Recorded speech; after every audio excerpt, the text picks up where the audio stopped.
मेरे प्यारे दोस्तों, ये मेरे हमसफ़र कहानी भी बहुत अच्छी है। प्लीज़ आप लोग सुने और अपना सहयोग कीजिए। लाइक करिए, चैनल सब्सक्राइब करिए और इस कहानी के लिए भी कमेंट करिए। बकाया इस कहानी के लास्ट में हम आपको कुछ ऐसा बताएंगे जिससे कि आपके कमेंट का रिप्लाई मिल जाएगा। इसलिए प्लीज़ पूरी कहानी सुनिए और लास्ट तक सुनिए, तभी आपको समझ आ जाएगा। आज की कहानी स्टार्ट करते हैं। पारस पूनम दी से डांस करने की शर्त रखता है और उसे एक कप कॉफ़ी ला कर दें, तभी वो डांस करेगा। फिर कुछ देर बाद एक एक करके डांस शुरू कर देते हैं। अब आगे पूनम कॉफ़ी बना कर लाती है और कहती है, लो पियो।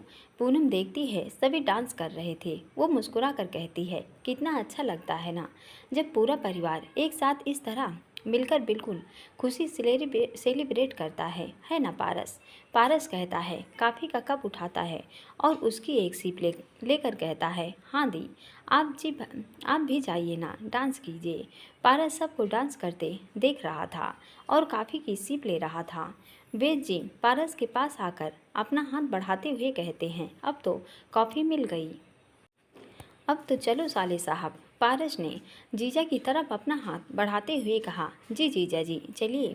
वो खड़ा होता है और वेद जी कहते हैं, ये तुम्हारे हाथ पर हल्दी कैसे लगी है। पारस बिना किसी भाव से कहता है, वो जीजा जी कल रात जब नित्या हल्दी पीस कर लेकर जा रही थी तो वो गलती से मेरे हाथ उस पर लग गया था। शुभ कहते हैं, जीजा जी लगता है हमें और राकेश को देखकर पारस भैया को भी हल्दी लगवाने का मन कर रहा होगा, इसलिए लगवा ली। वहाँ खड़े सभी लोग हंसने लगते हैं। पारस जब घूरते देखता है तो शुभ शांत हो जाता है। राकेश की माँ कहती हैं, तो सावित्री बहन जी लगे हाथ पारस की भी शादी करवा दो। सावित्री जी कहती हैं, अरे।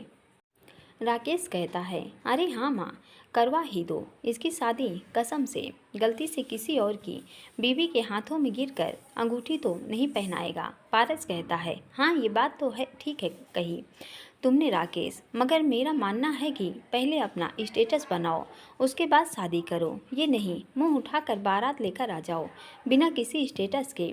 राकेश की ये बातें चुप जाती हैं और खैर पूनम बात संभालते हुए कहती है, अरे ये बात तो बाद में हो जाएगी, अभी तो खुशी का माहौल है, तो लेट्स डांस।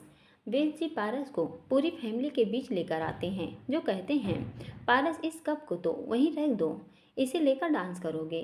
पारस, जी जीजा जी काफ़ी ठंडी हो जाएगी और अभी पी नहीं तो इसलिए वेद जी कहते हैं, अच्छा ठीक है। पारस डांस शुरू करता है। शुभ पारस के गले लगकर कहता है, थैंक यू भैया मेरी शादी को इतना बेस्ट बनाने के लिए। पारस कहता है, इट्स ओके। फिर सभी डांस शुरू करते हैं। पारस कॉफ़ी का कप लेकर डांस कर रहा था। केके भी हाथ पैर फेरते हुए अपना स्पेशल डांस कर रहा था और राकेश और उसकी माँ भी डांस कर रही थी। पारस राकेश के पास आता है और उसके साथ डांस शुरू कर देता है कि अचानक पारस के हाथ से कॉफ़ी गिर जाती है और राकेश का पूरा हाथ जल जाता है। राकेश चीखते हुए कहता है, आह ये क्या कर दिया मेरा हाथ। पारस कहता है, अरे ये कॉफ़ी गिर गई। केके कहता है, सॉरी राकेश सर, वो मेरा हाथ पारस सर को लग गया और आपके ऊपर कॉफ़ी गिर गई। पारस कहता है, केके इनके हाथ पर कोई ऑइंटमेंट लगवा दो वरना और दर्द होगा। पूनम कहती है, अरे ऑर्नामेंट नहीं, हाथ ठंडे पानी में डाल देते हैं। पारस कहता है, केके ठंडा पानी लाओ। केके नित्या से कहता है, नीता वो वहाँ पास में जग में मैंने पानी रखा हुआ देखा है, जरा लेकर आना। नित्या जल्दी से वो जग उठा कर लेकर आती है। राकेश की माँ कहती हैं, उस जग में राकेश का हाथ डालती हैं। राकेश चिल्लाता हुआ उसमें से हाथ निकालते हुए कहता है, इसमें तो गर्म पानी है। केके कहता है, ओह सॉरी नित्या, देखो ना वहीं साइड में रखा था ठंडा पानी, तुम गर्म पानी का जग ले आई, रुको मैं लेकर आता हूँ। पारस कहता है, केके जल्दी लाओ, बेचारे को कितना हो रहा होगा। राकेश की आंखें लाल हो चुकी थी। केके कुछ देर बाद ठंडा पानी लाता है और राकेश को कुछ आराम मिलता है। कुछ देर बाद सभी लोग रस्में फिनिश करके अपने अपने कमरे में आराम करने चले जाते हैं। रात बहुत हो चुकी थी। तभी शुभ अपने रूम में लेटा हुआ था कि उसे एक आइडिया आता है। वो खड़ा होता है, बेल जी के कमरे के बाहर आकर नॉक करता है।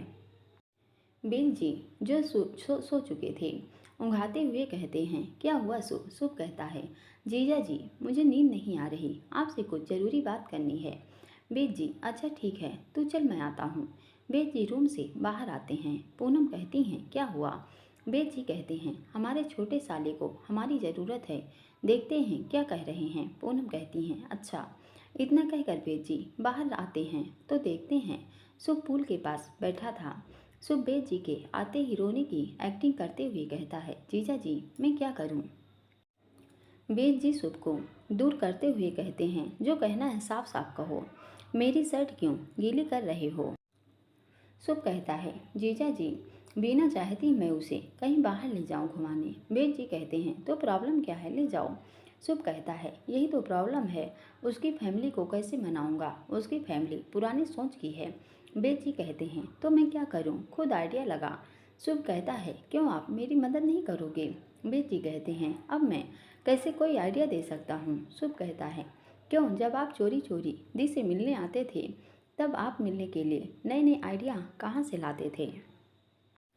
वेद जी कहते हैं, अभी चुप कर, किसी ने सुन लिया तो क्या मेरी रिपुटेशन रह जाएगी? शुभ कहता है, हाँ तो आप मेरी मदद कीजिए, वरना ये बात मैं सबको बता दूंगा कि आप कैसे शादी से पहले दी से मिलने आते थे। वेद जी कहते हैं, अच्छा अच्छा, कुछ सोचता हूँ मेरी सरकार, आप बस अपना मुंह बंद रखिए। पारस आते हुए कहता है, क्या सोचना है? वेद जी कहते हैं, कुछ नहीं, बस ऐसे ही, तुम बताओ क्या हाल चाल? पारस कहता है, मतलब ठीक तो हूँ मैं, इसमें मेरे हाल चाल को क्या हुआ? वेद जी कहते हैं, कुछ नहीं, बस ऐसे ही। शुभ कहता है, अच्छा जीजा जी मुझे नींद नहीं आ रही, मैं आता हूँ।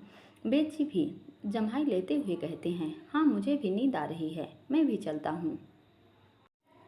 पारस दोनों को जाता हुआ देखता रहता है और कहता है, ये इतने वियर्ड बिहेव क्यों कर रहे थे? अगले दिन सभी लोग उदयपुर घूमने के लिए जाते हैं। मेहंदी की रस्म शाम को थी, इसलिए सभी बच्चों का ये प्लान बनता है। शुभ वेद जी के पास आकर कहता है, वाह जीजा जी क्या बात है, आखिर आपने सबको मना लिया हमें बाहर ले जाने के लिए। वेद जी कहते हैं, हाँ मगर फर्स्ट एंड लास्ट टाइम, आगे से ये धमकी मुझे दी न फिर देखना। शुभ कहता है, नहीं जीजा जी बिल्कुल नहीं दूंगा। शुभ बीना के पास जाता है और उसके हाथों में हाथ डालकर चलने लगता है और राकेश भी मिस्री के हाथ में अपना हाथ डालता है।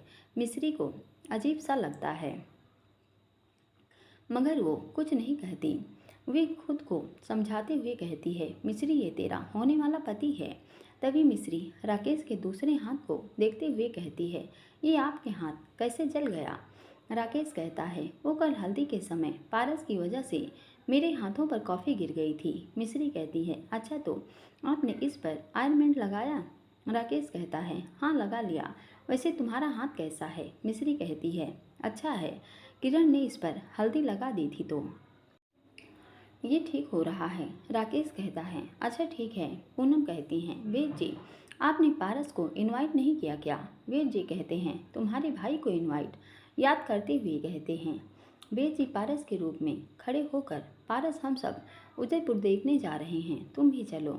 जीजा जी मुझे नहीं जाना।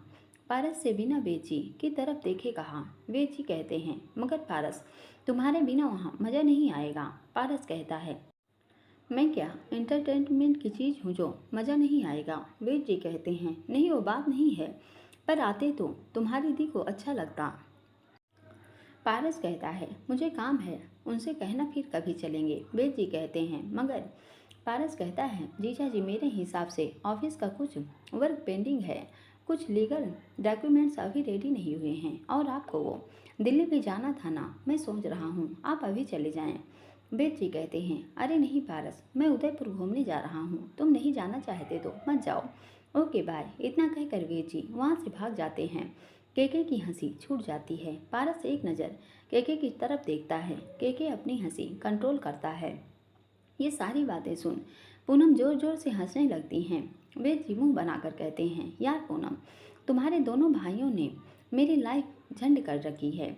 एक ओवर एक्टिंग करके मेरी जान खाता है, एक अपने एटीट्यूड और हिटलर पत्नी से मेरी जान खाता है। ना जाने भगवान ने क्या सोच समझकर ये दोनों साले मेरे हिस्से में लिखे हैं। पूनम कहती है, ओए मेरे भाइयों को कुछ मत कहना, वेद जी हाथ जोड़ते हुए कहते हैं, नहीं कहेंगे लेडी बॉस। पूनम जी हंसते हुए कहती हैं, क्या लेडी बॉस? वेद जी कहते हैं, हाँ। तभी किरण आते हुए कहती हैं, वैसे मिश्री तुम्हें पता है, मैंने गूगल पर सर्च किया तो पता चला पिछोड़ा झील उदयपुर का सबसे आकर्षक स्थान है जिसे आपको प्राथमिकता देनी चाहिए। सराहनीय व सौंदर्यपूर्ण दृश्य आपको अपने वश में कर लेगा। आप यहाँ किसी के साथ भी आ सकते हैं। आपको आनंदमय करने का वादा यह झील आपसे करेगी। मिश्री कहती है, अच्छा वैसे ये लग तो बहुत सुंदर रहा है, चलो महल के अंदर जाकर देखते हैं। सभी लोग महल के अंदर जाते हैं। वहाँ पारस अंदर पहले ही खड़ा था। केके भी उसके साथ था। बेन जी पारस के पास आकर कहते हैं, पारस तुम यहाँ? पारस कहता है, हाँ जीजा जी, वो मुझे यहाँ पास के कुछ काम था तो सोचा मैं भी देख ही लूँ, शायद यहाँ से मुझे कुछ डिज़ाइन के आइडियाज़ मिल जाएं जो मेरे डिज़ाइनर ड्रा कर सकें। बेन जी कहते हैं, अच्छा तो काम के लिए आए हो? पारस कहता है, पारस राजपूत अपने काम के अलावा कहीं अपना टाइम वेस्ट नहीं करता। पूनम कहती हैं, वो जो भी, तुम आए तो सही। किरण के पास राकेश आता है और कहता है, थैंक यू। किरण मुंह बनाते हुए कहती है, वो किस लिए? राकेश कहता है, क्योंकि तुमने मिश्री के हाथ पर हल्दी लगाई थी। किरण कहती है, हल्दी मैंने लगाई थी? नहीं तो। राकेश को कुछ समझ नहीं आता। तभी उसे पारस दिखता है। उसे देखकर उसे याद आता है कि सुबह पारस के हाथ में भी हल्दी लगी हुई थी, मगर पारस अपने उसके हाथ से हल्दी क्यों लगाया? राकेश सोच में पड़ जाता है। इधर किरण आगे बढ़ जाती है और महल में कुछ मूर्तियों को देखकर कहती है, वाह मिश्री, ये कितनी सुंदर है ना? मिश्री हाँ कहती है। तभी शुभ कहता है, वीना, वैसे कितनी भी खूबसूरती देख लूँ मगर तुमसे सुंदर कुछ नहीं है। वीना शर्माते हुए कहती है, अच्छा जी। मिश्री और किरण उनका रोमांस देख हंसने लगते हैं। किरण कहती है, सुंदर और ये भूतनी लगती है। इस शुभ की आंखें खराब है। मिश्री किरण को हाथ मारते हुए चुप रहने को कहती है। राकेश मिश्री को हंसते हुए देख रहा था। पारस कहता है, कि वैसे ये जगह सच में अच्छी है। वेद जी कहते हैं, पारस महाराज, अगर तुम हमारे साथ रहो तो हम आपको इससे भी अच्छी अच्छी जगह दिखा सकते हैं। क्यों जीजा जी, आपके वकील का काम छोड़कर टूरिस्ट गाइड का काम कब से पकड़ लिया? पारस ने कहा। तो ये सुनकर सब हंसने लगे। मिश्री भी पारस की बात पर हंसने लगती है। पारस मिश्री को हंसते देख मुस्कुरा देता है। राकेश को ये बात बुरी लगती है। राकेश मिश्री का हाथ पकड़ता है। मिश्री धीरे से कहती है, राकेश जी, मेरा हाथ छोड़िए, दर्द हो रहा है। राकेश मिश्री का हाथ नहीं छोड़ता और उसे खींचते हुए साइड में ले जाता है। मिश्री का हाथ छोड़ता है और कहता है, मिश्री ये क्या कह रही हो? मिश्री अपना जला हुआ हाथ पकड़ लेती है जिसे राकेश ने कसकर पकड़ा हुआ था। उसकी आंखों से आंसू बहने लगते हैं। उसे दर्द हो रहा था, मगर राकेश बिना उसकी आंसुओं की परवाह करते हुए कहता है, हमारे घर की औरतें ऐसे जोर जोर से नहीं हंसती, समझी?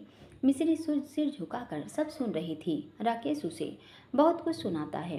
पारस ये सब देख लेता है। उसको न जाने क्यों गुस्सा आता है। वो अपनी मुट्ठी गुस्से में बनाते हुए किरण के पास आता है और कहता है, किरण।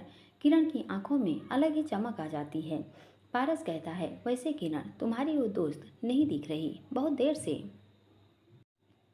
किरण कहती है, दोस्त? अच्छा आप मिश्री की बात कर रहे हो, आपको मिश्री से मिलना है, रुकिए मैं उसे बुला कर लाती हूँ। इतना कहकर किरण इधर उधर देखती है कि उसे मिश्री और राकेश दिखते हैं।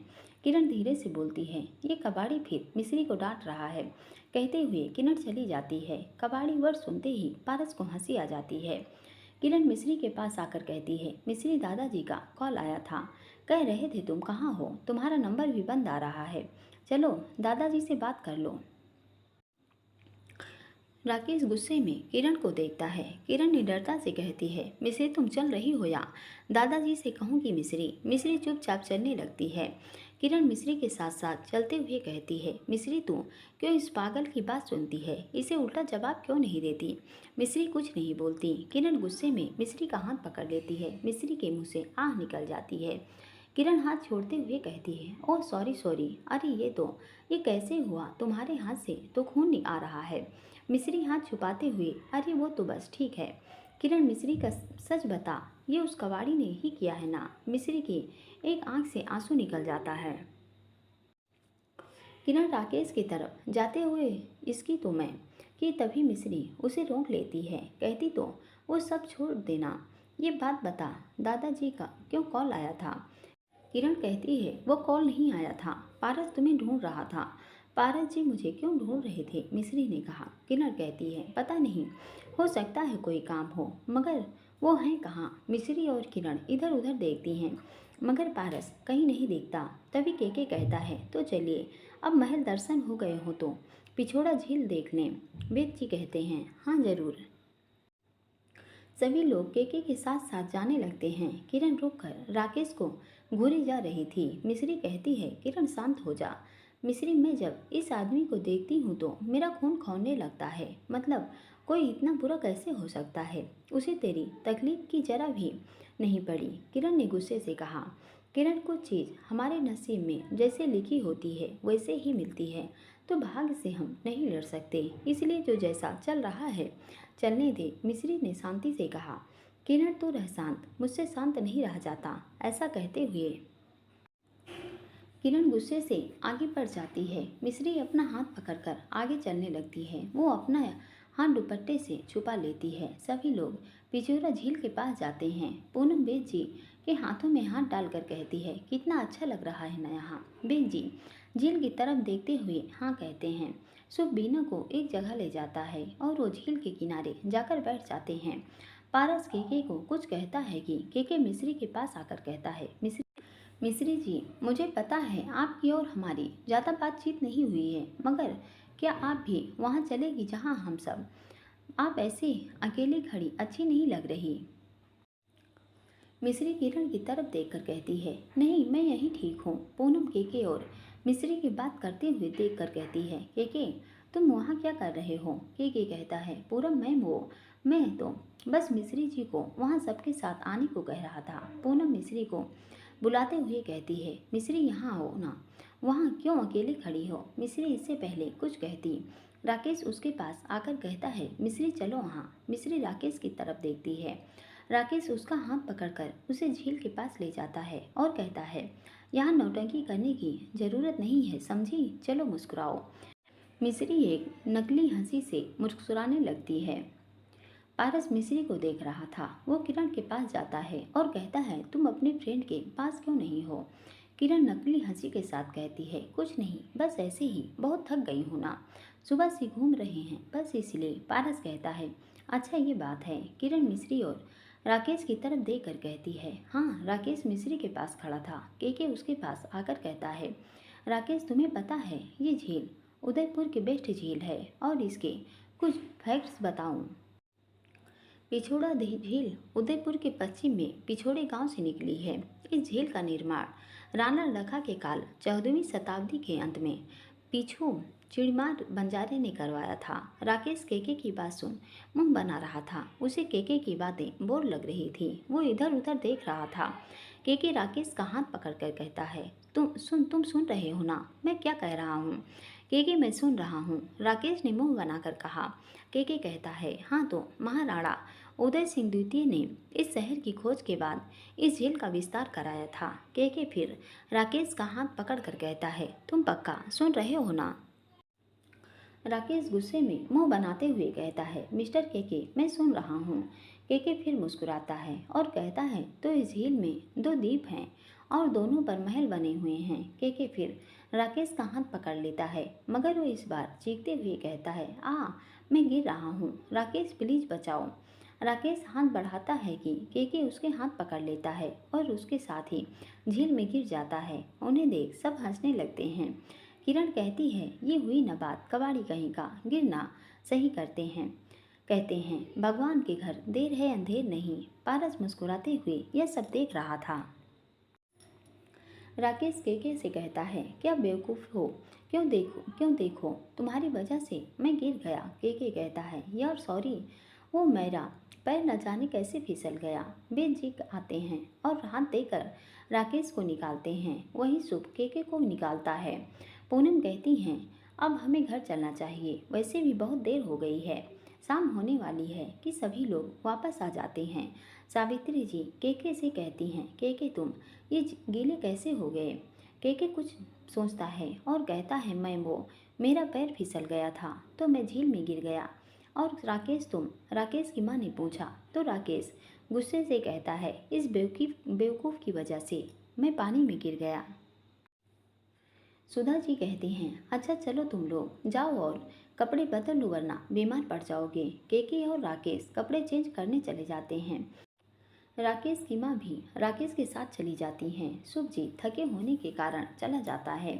प्रभा जी मिश्री के पास आकर कहती हैं, अरे मिश्री तेरे हाथ में कैसे हो गया। पूनम जी कहती हैं, अरे ये तो बहुत जला हुआ है, हमारा ध्यान तो इस पर गया ही नहीं। वेद जी कहते हैं, हाँ किरण सबको सच बताने के लिए आती है कि मिश्री उसे इशारे से मना कर देती है। फिर मिश्री हाथ को देखते हुए कहती है, कुछ नहीं माँ ये ठीक हो जाएगा। उर्मिला जी मुंह बनाते हुए, लो हो गया मनहूस का ड्रामा शुरू। प्रभा जी मिश्री का हाथ अपने हाथ में लेकर देखते हुए, ऐसे कैसे ठीक हो जाएगा। पूनम कहती है, मिश्री तुम अभी डॉक्टर के पास जाओ और इसे दिखा कर आओ, ज़्यादा लापरवाही ठीक नहीं। प्रभा जी कहती हैं, मिश्री पूनम जी ठीक कह रही हैं, चलो मैं तुम्हें ले चलती हूँ। उर्मिला जी कहती हैं, अरे तुम कहाँ अकेले जाओगी जी, ऊपर से ये जगह तुमने देखी भी नहीं है, एक काम करो हल्दी लगा दो, ठीक हो जाएगा। वेद जी कहते हैं, एक काम करते हैं, पारस ले जाएगा मिश्री को डॉक्टर के पास। पूनम वेद जी को कोहनी मारते हुए धीरे से कहती है, ये आप क्या कह रहे हैं, आपको पता है ना पारस नहीं मानेगा। वेद जी कहते हैं, अरे हाँ मैं तो भूल गया था। पारस कहता है, ठीक है मैं ले जाता हूँ। वेद जी अपनी आंखें मीचते हुए कहते हैं, क्या सच में। पारस कहता है, हाँ वो मुझे उसी तरफ कुछ काम है इसलिए कह रहा हूँ। प्रभा जी पारस के से कहती हैं, ठीक है मैं भी चलती हूँ साथ में। उर्मिला खुद से ये दोनों चली जाएंगी तो मेरी मदद कौन करेगा। तभी उर्मिला कहती हैं, अरे जी आप चली जाएंगी तो ये तैयारी कौन करेगा हल्दी की। सावित्री जी कहती हैं, हाँ मगर मिश्री भी जरूरी है। प्रभा जी उर्मिला की जो देखकर ये समझ जाती हैं कि वो उसे रोकना चाहती हैं, अगर वो चली गई तो कोई और तमाशा न बन जाए, इसलिए वो कहती हैं, वैसे उर्मिला ठीक कह रही हैं, मुझे यहाँ रुकना चाहिए। पारस मिश्री को कार में बिठाता है और कार स्टार्ट करके ले जाता है। पूनम आज ये मैंने क्या देख लिया, ये हमारा पारस ही है ना। वेद जी ने जाते हुए पारस को देखते हुए कहा। पूनम कहती हैं, हाँ वैसे इसमें कुछ चेंजेस तो लग रहे हैं, मगर क्यों। मिश्री गाड़ी में चुपचाप बैठी थी। पारस मिश्री को देखकर मन में कहता है, हे भगवान तूने क्या सोच समझकर इसकी किस्मत बनाई, जिसमें इस लड़की के हिस्से सिर्फ दुख तकलीफ ही आई। मैं भले ही इससे कुछ समय पहले ही मिला, मगर मुझे इसके आंसू देख दर्द होता है। तो भगवान तेरा दिल क्यों मिश्री की दुख देख नहीं रोता। पारस कार ड्राइव कर रहा था, मिश्री चुपचाप बैठी थी। पूरे रास्ते मिश्री एक भी शब्द नहीं कहती, पारस भी कुछ नहीं बोलता, बस मिश्री को देख रहा था।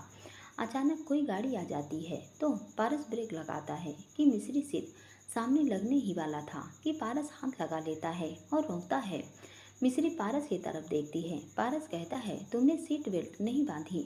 मिश्री कुछ नहीं बोलती। पारस कहता है, तुमने सीट बेल्ट क्यों नहीं बांधी। मिश्री धीरे से कहती है, वो मुझे बांधनी नहीं आती। पारस कहता है, तो पहले बोलना चाहिए था ना। पारस मिश्री की तरफ बढ़ता है और उसकी सीट बेल्ट बांधने लगता है। मिश्री एक कदम स्ट्रेट होकर बैठी रहती है। मिश्री की सांस तो अटक ही रही थी जब पारस उसके इतने पास था। पारस बेल्ट बांधता है और दोबारा कार स्टार्ट करता है। मिश्री पारस को देखकर कहती है, वैसे पारस जी उतने भी गुस्से वाले नहीं हैं जितना मैंने सोचा था, अच्छे इंसान हैं शायद। पारस हॉस्पिटल पहुंचता है और डॉक्टर मिश्री का हाथ चेक करते हैं और मिश्री के हाथों की ड्रेसिंग कर देते हैं। पारस कहता है, डॉक्टर कोई प्रिकॉशन भी लेनी है क्या। डॉक्टर कहते हैं, हाँ बस गर्म जगह पर हाथ न जाए ज़्यादा, बाकी आयरनमेंट लगती है रहे। पारस कहते हैं, मगर डॉक्टर इसे दर्द भी हो रहा होगा, उसकी कोई दवा। डॉक्टर मुस्कुराते हुए कहते हैं, वो मैंने पहले ही लिख दी है। मिश्री पारस को देख रही थी। पारस मिश्री की तरफ देखता है और शांत हो जाता है। मिश्री और पारस डॉक्टर के केबिन से बाहर आए हैं। पारस मिश्री से कहता है, तुम यहीं बैठो, मैं दवाई लेकर आता हूँ। मिश्री हाँ में सिर हिला देती है और पास की बेंच पर बैठ जाती है। मिस्री पास की बेंच पर बैठी रहती है। पारस दवा लेने चला जाता है। जब वो वापस आता है तो मिस्री वहाँ नहीं थी। वो मिस्री को हर जगह देखता है मगर मिस्री नज़र नहीं आती। वो हॉस्पिटल से बाहर आता है तो देखता है मिस्री एक बच्चे से बात कर रही थी। मिस्री कहती है, बेटा ये बर्ड भी हक रखती हैं आकाश में उड़ने का, इसलिए इसे उड़ने दो। बच्चा कहता है, मगर दीदी ये मेरी फेवरेट बर्ड है। मिस्री कहती है, अच्छा ये बताइए आपके मम्मी पापा अगर आपको बाहर घूमने न दें और एक कमरे में बंद करके रखें, दोस्तों से भी न मिलने दें तो क्या होगा? बच्चा कहता है, तब तो मैं उदास हो जाऊंगा और मुझे बहुत बुरा लगेगा। मिस्री मुस्कुराती है और कहती है, इसी तरह ये बर्ड भी अपने दोस्तों से मिलना चाहती हैं और आपने इसे कैद कर लिया है, तो बताइए इसे कैसा लग रहा होगा? ये आपकी फेवरेट बर्ड है तो आप इसे खुला आकाश दो ना कि पिंजरा। बच्चा कहता है, ठीक है दीदी। बच्चा पिंजरा खोलता है और उसे बर्ड को उड़ा देता है। उस बर्ड को उड़ता देख बच्चा थोड़ा उदास हो जाता है तो मिस्री उसे गले लगा लेती है। तभी एक औरत उस बच्चे को अपनी तरफ खींचते हुए कहती है, तो मेरा बच्चा चोरी कर रही है। मिस्री कहती है, जी नहीं। वो औरत कहती है, अच्छे से जानती हूँ तुझे। तो जैसी लड़कियाँ को बच्चे को बहला फुसला कर चुरा कर ले जाती हैं। पारस जो दूर खड़ा देख रहा था वहाँ आता है और मिस्री के सामने खड़े हो जाता है और कहता है, एक मिनट, आपको लगता है ये बच्चा चोरी कर रही हैं? वो औरत कहती है, और नहीं तो क्या, तुम ही बताओ। मेरा बच्चा अंदर था हॉस्पिटल के, फिर बाहर कैसे आया? बच्चा कहता है, मम्मी वो मैं। वो औरत कहती है, चुप कर। तुझसे कितनी बार कहा है कि अनजान लोगों से बात मत किया कर, फिर भी तू इस चोरनी की बातों में आकर यहाँ आ गया। पारस अब गुस्से में आता है। वो कहता है, बस बहुत हुआ। पारस का गुस्सा देख वो औरत शांत हो जाती है। पारस घुटनों के बल बैठता है और बच्चे से कहता है, बेटा आप इन मैडम मिस्री की तरफ इशारा करने के साथ क्या कर रहे थे? बच्चा कहता है, भैया वो मुझे मम्मी मिल रही थी तो मैं रो रहा था। तब इन दीदी ने मुझे कहा कि ये मेरी मदद करेंगी मम्मी को ढूंढने में।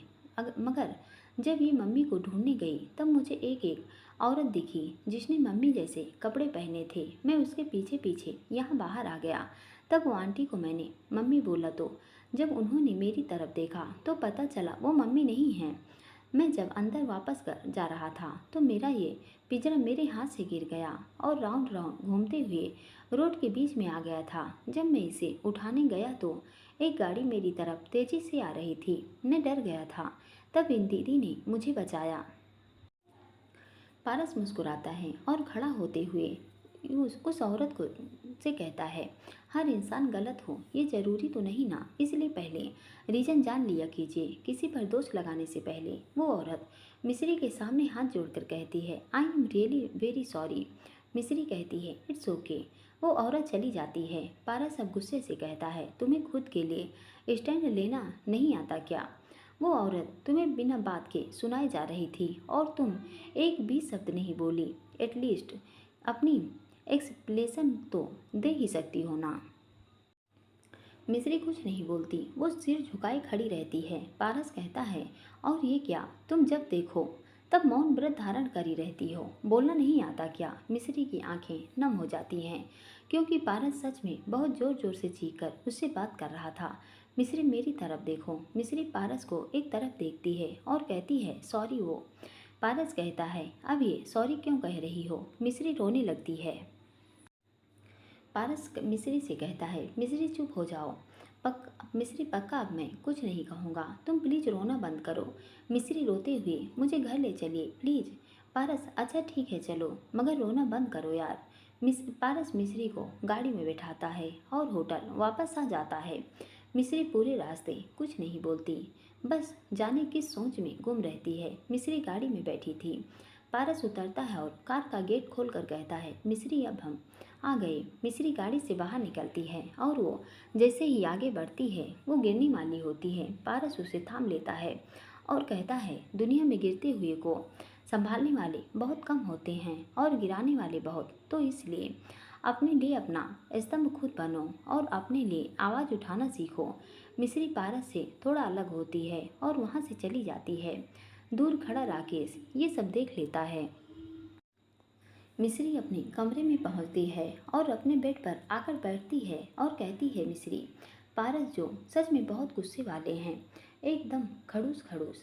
हमने पहले सही सोचा था, कोई इतनी सी बात पर इतना चीखता है क्या, बिना बात के मुझ पर इतना गुस्सा कर दिया। तभी कोई अचानक मिस्री के सिर पर पानी डाल देता है। मिस्री पूरी तरह भीग जाती है। वो देखती है सामने राकेश खड़ा था जो जग लिया हुआ था। मिस्री कहती है, राकेश जी, आप और ये पानी।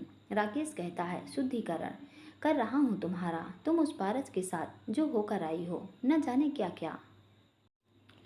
मिस्री कहती है, राकेश जी, बस मैं उनके साथ गई थी क्योंकि चाची माँ और बाकी सब घर वालों ने कहा था, और आप जैसा सोच रहे हैं वैसा कुछ नहीं किया है मैंने। राकेश कहता है, हाँ देखा मैंने अभी जब तुम गाड़ी से बाहर निकल रही थी तब। मिस्री कहती है, राकेश जी वो हम बस। राकेश कहता है, देखो मैं आखिरी बार कह रहा हूँ, तुम लाइन पर आ जाओ वरना। मिस्री की दोनों बाजू पकड़कर कहता है, तुम सोच भी नहीं सकती मैं क्या कर सकता हूँ। मिस्री को झटक से दूर फेंकता है। मिस्री जमीन पर गिर जाती है और उसके सिर पर चोट आ जाती है। राकेश बिना मिस्री की तरफ देखे वहाँ से चला जाता है।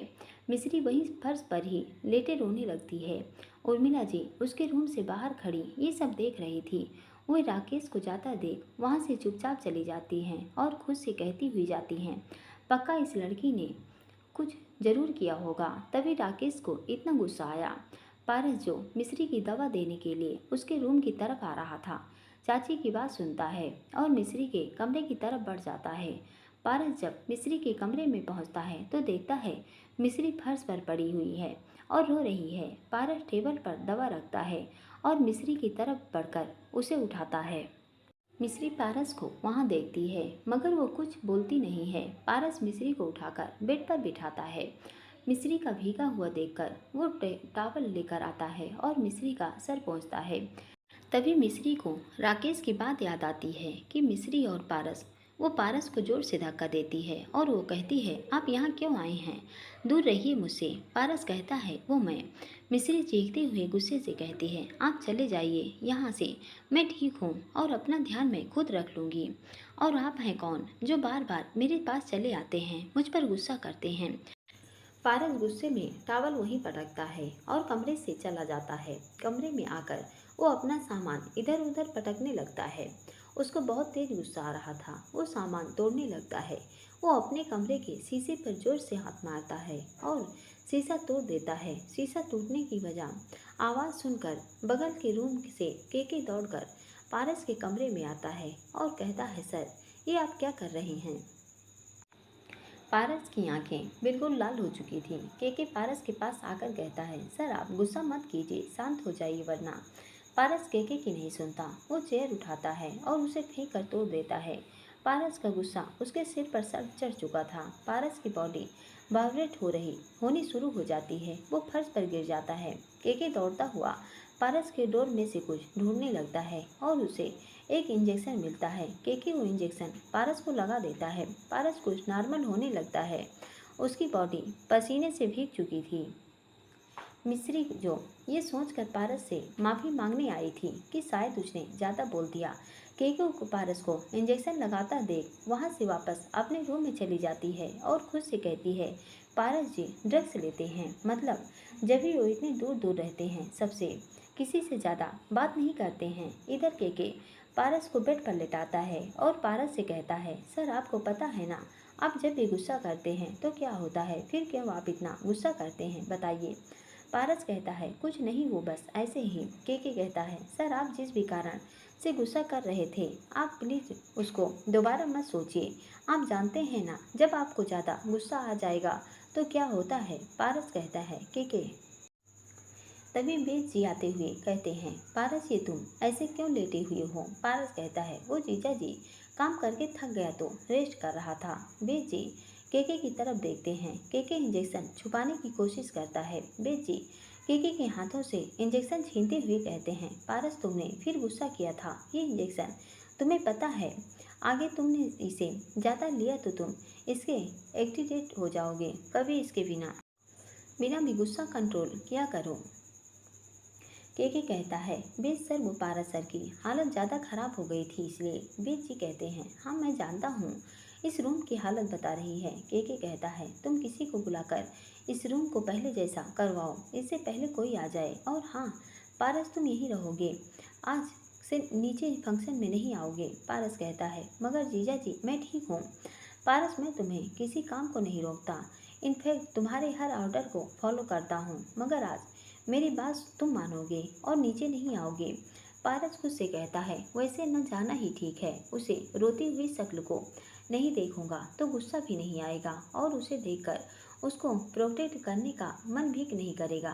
वैसे भी जब से इससे मिला हूँ हर वो काम कर रहा हूँ मेरी डिक्शनरी से जो बाहर हैं। बेच जी कहते हैं, पारस कुछ पूछ रहा हूँ, समझ गए ना? नहीं आओगे नीचे? पारस कहता है, आप मेरे बॉस हो या मैं आपका? बेच जी कहते हैं, इस टाइम मैं तुम्हारा जीजा हूँ। पारस कहते हैं, मैं वैसे भी नहीं आता, मुझे इंटरेस्ट नहीं है उस फंक्शन में आने का, आपकी और दी की वजह से आया था। बेच जी कहते हैं, ठीक है मैं चलता हूँ, मेहंदी शुरू होने वाली है। मिश्री नीचे आती है। बीना वहाँ पहले से ही बैठी हुई थी। मिश्री को देख किरण और विशाल उसके पास आते हैं। किरण कहती है, मिश्री तू ठीक है ना? और ये सिर पर चोट कैसे लगी? मिश्री कहती है, हाँ, और ये चोट तो दीवारों से टकराने की वजह से लग गई। प्रभा जी कहती हैं, बेटा ठीक से चलना चाहिए ना? और हाथ अब कैसा है? मिश्री कहती है, ठीक है माँ। विशाल कहता है, दी आपके लिए मेहंदी का गिफ्ट। विशाल हरे रंग की चूड़ियाँ मिश्री को देता है। मिश्री कहती है, बहुत प्यारा गिफ्ट है। विशाल मुस्कुराता है। राकेश की माँ मिश्री के पास आती हैं और उसे मेहंदी वाली के पास बैठकर कहती हैं, लीजिए हमारी बहू के भी मेहंदी लगा दीजिए। मेहंदी वाली मिश्री के हाथों में मेहंदी लगाने लगती है। इधर सभी लोगों का नाच गाना शुरू होता है। पूनम जी देखती हैं, पारस कहीं नहीं है। वो कहती हैं, बेच जी पारस कहीं नहीं दिख रहा। केके ने कहा है पारस अपने कमरे में कुछ काम कर रहा है, उसे कोई डिस्टर्ब ना करे। बेच जी ने कहा। पूनम कहती हैं, ओके ठीक है, मगर केके तो आ जाता यहाँ। बेच जी कहते हैं, अरे नहीं, तुम्हें पता है तुम्हारा भाई कैसा है, उसने अगर कहा है केके वहीं रहेगा तो वह वहीं रहेगा। पूनम जी कहती हैं, अच्छा ठीक है। मिश्री पूनम और बेच जी की बातें सुन रही थी। उसके आंखों के सामने फिर वही तस्वीर आती है जिसने पारस जमीन में पड़ा कांप रहा था और केके उसे इंजेक्शन लगा रहा था। राकेश देखता है पारस कहीं नहीं है तो वो कहता है, अच्छा है वो बेवकूफ़ केके और पारस कहीं नहीं है, वरना मेरा दिमाग खराब कर देते। सुब बीना के बगल में आकर बैठते हुए कहता है, बीना मेरा नाम भी लिखवाओ ना। बीना कहती है, हाँ लिखवाऊंगी, थोड़ा वेट तो करो। शुभ टकटकी लगाए बांधे बीना के हाथ में मेहंदी लगाते हुए देख रहा था।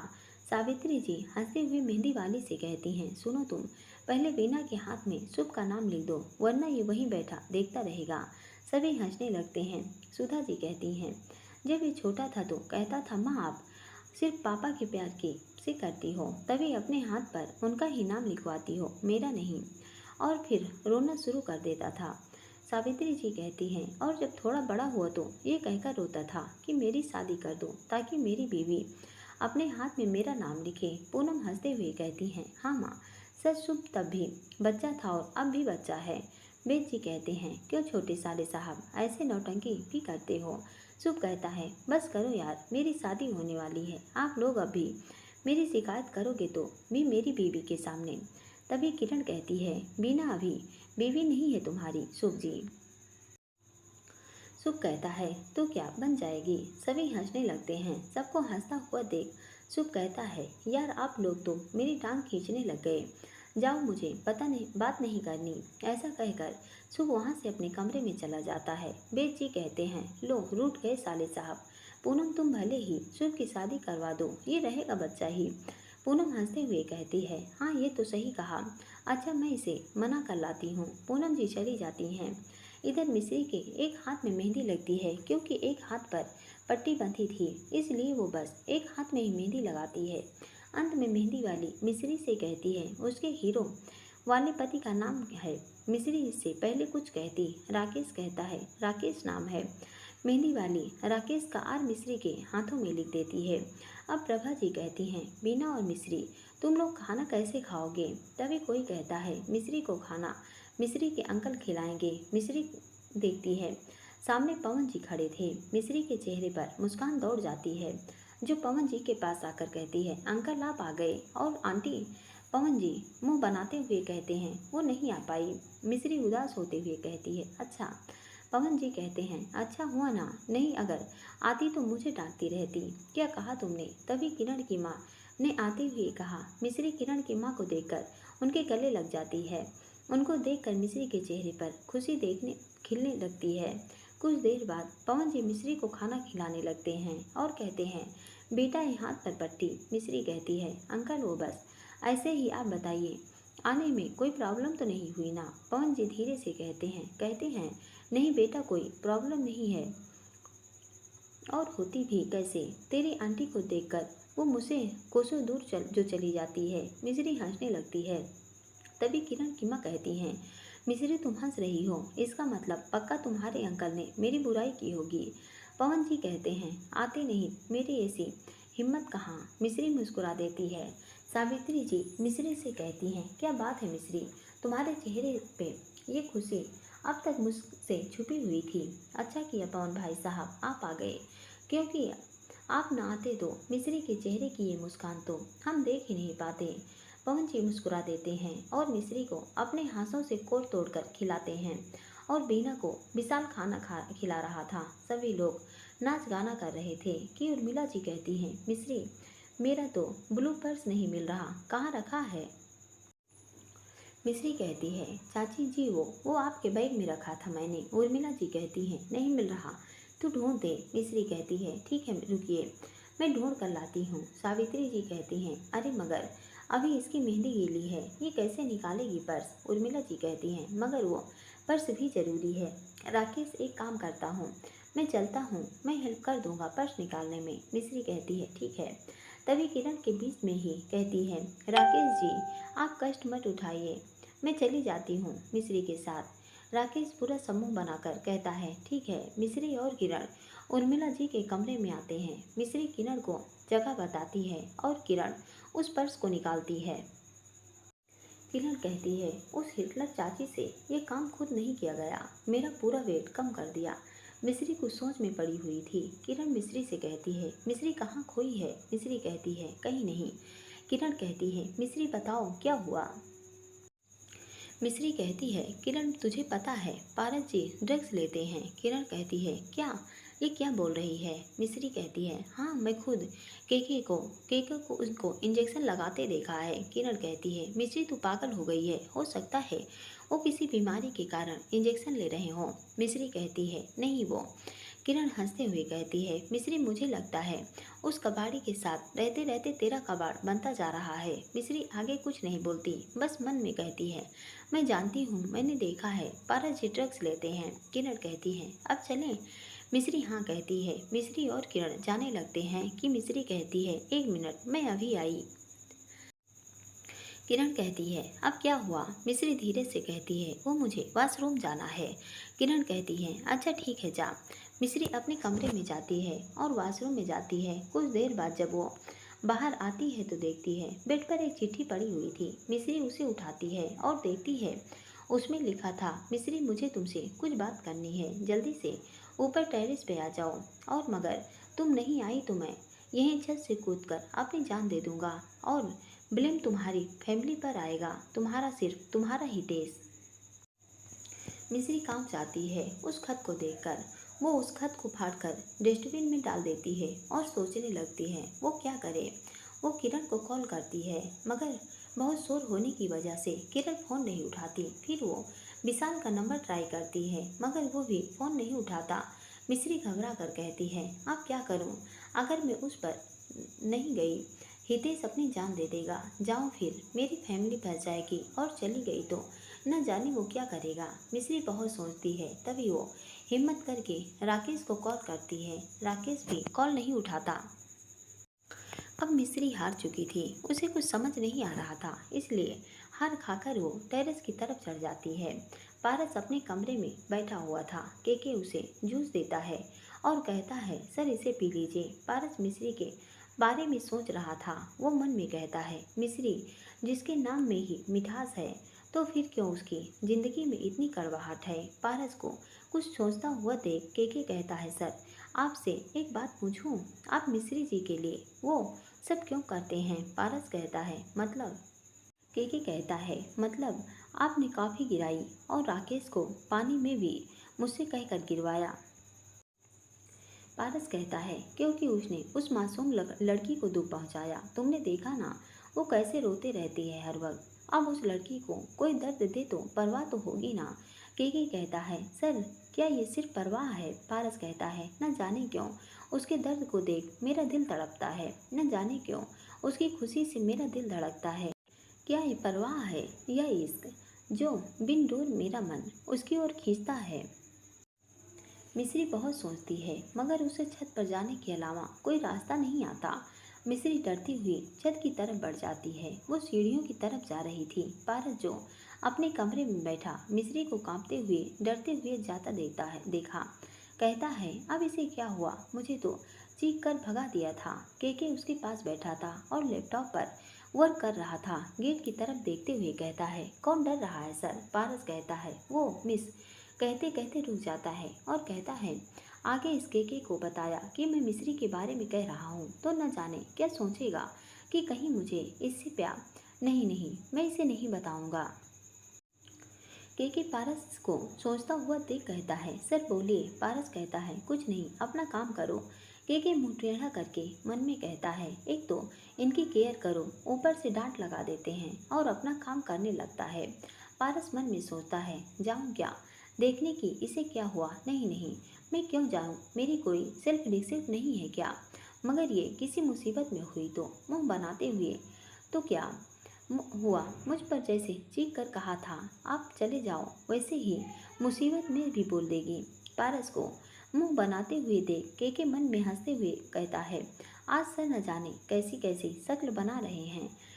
मगर पारस से रहा नहीं जाता तो वो खुद से कहता है मुझे कॉल भी तो करना था ना।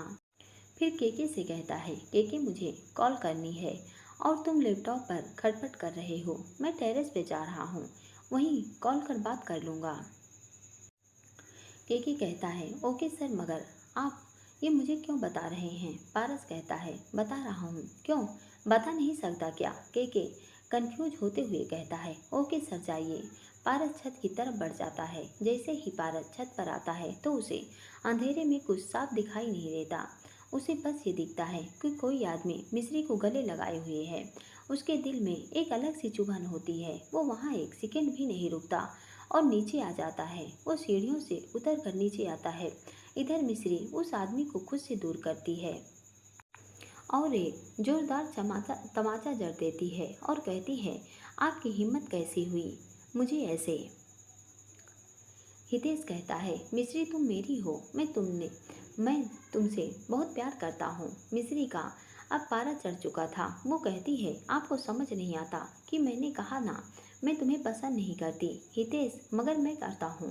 हितेश का गुस्सा बढ़ जाता है और वो मिस्री को दोनों बाहों से पकड़कर कहती है गुस्से से दांत भींचते हुए कहता है तुम्हें समझ नहीं आता तुम सिर्फ मेरी हो समझी मेरी और इसके लिए मैं कुछ भी करूँगा। देखना तुम्हें मैं अपने बना कर रखूँगा। मिस्री अपनी मुट्ठी बंद कर लेती है और अपने कपड़े को पकड़ लेती है। उसके हाथ में से फिर खून निकलने लगता है। हितेश की आंखों में उसे जुनून नजर आ रहा था। मिस्री पूरी तरह डर चुकी थी। हितेश वहाँ से चला जाता है। मिस्री डर की वजह से पीछे हटने लगती है और खुद से कहती है अब ये हितेश क्या करेगा? अब क्या होगा? ऐसा कहते कहते वो पीछे पीछे होते हुए छत से गिरने वाली थी कि कोई उसकी कलाई पकड़ लेता है। मिस्री देखती है पारस सामने खड़ा था। वो मिस्री को अपनी तरफ खींचता है और मिस्री पारस के गले लग जाती है। पारस गुस्से से मिस्री को खुद से दूर करता है।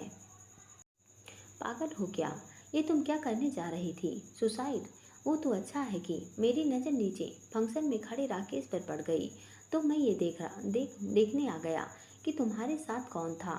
मानता हूँ तुम्हारी लाइफ में शायद बहुत प्रॉब्लम होगी। हो सकता है जिस लड़के के तुम गले मेरा मतलब है किसी और से प्यार करती होगी मगर इसका मतलब ये नहीं कि तुम सुसाइड कर लो। तुम्हें पता है ना कि सुसाइड एक क्राइम है। मिस्री कुछ कहने की कोशिश करती है मगर उसके मुंह से आवाज़ नहीं निकलती। उसका सिर घूम रहा था। पारस आगे गुस्से में कहता है, मुझे पता है मैं तुम्हारी लाइफ में मैटर नहीं रखता, इसलिए तुम्हें मरना ही है। जो तुम मेरे बुक किए हुए होटल में सुसाइड मत करो। अगर करना है तो जाकर कहीं और करो सुसाइड। मिस्री की आंखें धीरे धीरे बंद हो जाती हैं और वो बेहोश व पारस उसे संभालता है और उसे उठाकर नीचे मिस्री के रूम में लाकर लेटा देता है। फिर मिस्री के मुंह पर पानी छिड़कता है और कहता है, मिस्री होश में आओ, मुझे नहीं पता था कि तुम मेरे गुस्से से बेहोश हो जाओगी, वरना मैं गुस्सा ही नहीं करता। पारस कहता है, रुको मैं किसी को बुला कर लाता हूँ। पारस जाने लगता है तो मिस्री उसका हाथ पकड़ लेती है और बहुत धीरे से कुछ बोलने की कोशिश कर रही थी। पारस उसके पास आता है तो मिस्री कहती है, आप किसी को मत बुलाइए, नीचे बीना की मेहंदी का फंक्शन हो रहा है और मैं नहीं चाहती कि वो मेरी वजह से खराब हो जाए। पारस कहता है, मगर मिस्री अब पूरी तरह से बेहोश हो जाती है। पारस को कुछ समझ नहीं आ रहा था वो क्या करे। तभी किरण आती है और कहती है, पारस आप यहाँ। मिस्री के पास आकर, और ये इसे क्या हुआ? पारस कहता है, बस मैंने इस पर हल्का सा गुस्सा कर दिया और ये बेहोश हो गई। किरण गुस्से से कहती है, क्या आपने इस पर गुस्सा किया?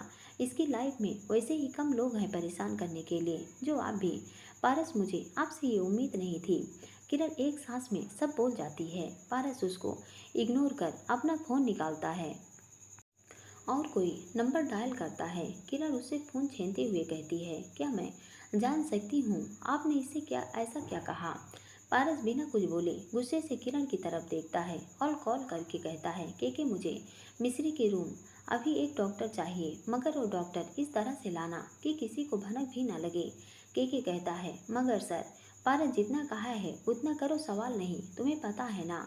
के मन में की पारस राजपूत बात दोबारा रिपीट नहीं करता। जी सर, पता है। के अब अपने सर पर हाथ रखकर कहता है, अब डॉक्टर वो भी ऐसे किसी को पता भी न चले। पारस सर, क्या मुझे जादूगर समझते हैं? नीचे हॉल में तो फंक्शन चल रहे हैं, तो डॉक्टर कैसे आएगा? इधर पारस मिस्री के हाथों को मरने लगता है। किरण कहती है, मैं घर वालों को बुला कर लाती हूँ। पारस किरण के सामने जाकर खड़े हो जाता है और कहता है, एक मिनट। पारस, घबराओ मत, मैं किसी को नहीं कहूँगी कि तुमने इस पर चीखा, इसलिए इसकी ये हालत हुई है। पारस कहता है, मिस किरण, आपकी जानकारी के लिए बता दूं, आप नीचे जाकर चाहे मेरे बारे में जो चाहे बता दें, मुझे फर्क नहीं पड़ता। और पारस राजपूत किसी से डरता भी नहीं है, मगर मिस्री ने कहा है वो बीना के फंक्शन को उसे खराब नहीं करना चाहती, इसलिए किसी को मत बताओ। किरण गुस्से से धीरे से कहती है, बीना बीना बीना, इस लड़की को कब समझ आएगा कि ये जिनकी इतनी फिक्र करती है वो लोग इसे अपने पैर की धूल के बराबर भी नहीं समझते। पारस, किरण तुम नहीं जाओगी ना? किरण गुस्से में कहती है, हाँ नहीं जा रही। किरण मिस्री के पास आकर बैठ जाती है और कहती है, मिस्री उठो। पारस डॉक्टर के इंतजार में इधर उधर चल रहा था। वो फिर के को कॉल करके कहता है, के तुम कहाँ हो? के कहता है, सर मिस्री के कमरे की खिड़की के पास, आप गेट खोलिए। पारस जाता है और रूम की खिड़की खोलता है तो देखता है के सीढ़ी पकड़े खड़ा था और डॉक्टर भी उसके साथ था। के चीखते हुए, सर सामने के गेट से फंक्शन हो रहा था, बस इसलिए मैं उधर से नहीं आया, इस सीढ़ी से आऊँगा। पारस कहता है, तुम बस डॉक्टर को ऊपर भेजो, तुम्हें यहाँ रहना वहाँ रहना है, वहीं रहो और धीरे से बोलो। के कहता है, एक तो इनका काम करो, ऊपर से डांटते रहते हैं, बताओ कहीं मिलेगा इन्हें मेरे जैसा स्मार्ट टैलेंटेड पीए? पारस कहता है, के वहाँ खड़े क्या कर रहे हो, डॉक्टर को ऊपर भेजो। डॉक्टर सीढ़ियों से ऊपर आता है और मिस्री को चेक करके कहता है, मिस्टर राजपूत, मिस्री जी को कुछ नहीं हुआ है। के भी ऊपर आकर कहता है, लो इतनी मेहनत से मैं डॉक्टर लाया और मिस्री जी तो ठीक हैं। पारस कहता है, फिर से बेहोश। डॉक्टर कहता है, ये ज़्यादा मानसिक तनाव की वजह से हुआ है, कोई बात इन्हें परेशान कर रही है तो आप बस ये ध्यान रखिए कि ये टेंशन कम लें। किरण कहती है, मैं क्या बताऊँ, ये लड़की कभी किसी की सुनती है, इसको कितनी बार कहा है, कहते कहते रुक जाती है और बाहर चली जाती है। पारस कहता है, तो डॉक्टर कोई मेडिसिन? डॉक्टर कहता है, हाँ मैं कुछ मेडिसिन लिख देता हूँ, आप इन्हें दे दीजिएगा, मगर उससे पहले इन्हें कुछ खिला दीजिएगा। पारस कहते हैं, ओके ठीक है। के तुम इन्हें छोड़कर आ जाओ। के पारस को मासूम चेहरे बनाकर देखते हुए कहता है, फिर से नीचे जाना होगा सीढ़ियों से। डॉक्टर हंसते हुए कहते हैं, रहने दीजिए मिस्टर केके, मैं खुद चला जाऊंगा। केके खुश होते हुए कहता है, thank you so much doctor, मैंने आपकी पेमेंट सेंड कर दी है, आप चले जाइए। डॉक्टर चले जाते हैं। मिस्री को थोड़ा थोड़ा होश आने लगता है। किरण भी अंदर आती है। मिस्री को होश में आते देख कहती है, पारस आप यहाँ से चले जाइए, फंक्शन फिनिश हो चुका है, कोई भी यहाँ आ सकता है, आपको यहाँ देखना तो जाने क्या क्या सवाल किया जा सकता है। पारस बिना किसी भाव के कहता है, मुझे फर्क नहीं पड़ता कोई क्या सोच रहा है। किरण कहती है, मगर मिस्री को पड़ता है। पारस वहाँ से चुपचाप चला जाता है। केके भी उसके पीछे पीछे चला जाता है। कुछ देर बाद राकेश अंदर आते हुए कहता है, मिस्री तुम अब कहाँ, कब तक यहाँ बैठी हो, नीचे फंक्शन भी फिनिश हो गया।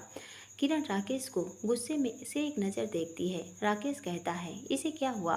किरण कहती है, स्ट्रेस जो तुम्हारी वजह से हुआ है, तुमने ही इसका हाथ इतने कस कर पकड़ा था ना। राकेश कहता है, मैंने कुछ नहीं किया, समझी।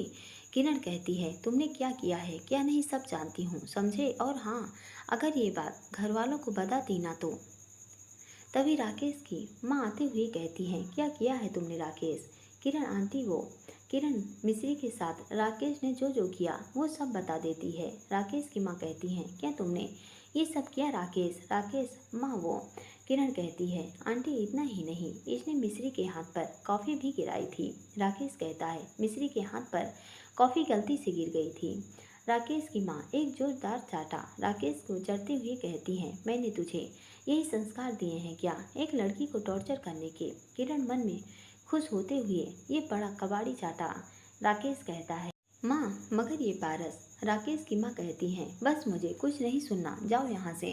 राकेश वहाँ से चला जाता है। राकेश की माँ मिस्री के पास आकर कहती हैं, बेटा तू ठीक है ना। मिस्री कहती है, जी आंटी मैं ठीक हूँ। राकेश की माँ किरण के पास आकर कहती हैं, बेटा राकेश ने जो भी किया कुछ किया प्लीज़ किसी को मत बताना। किरण कहती है, आपको अपने बेटे को तमीज़ सिखानी चाहिए थी ना, कि एक लड़की के साथ कैसे बिहेव करते हैं, एक लड़की उसके पैर की जूती नहीं।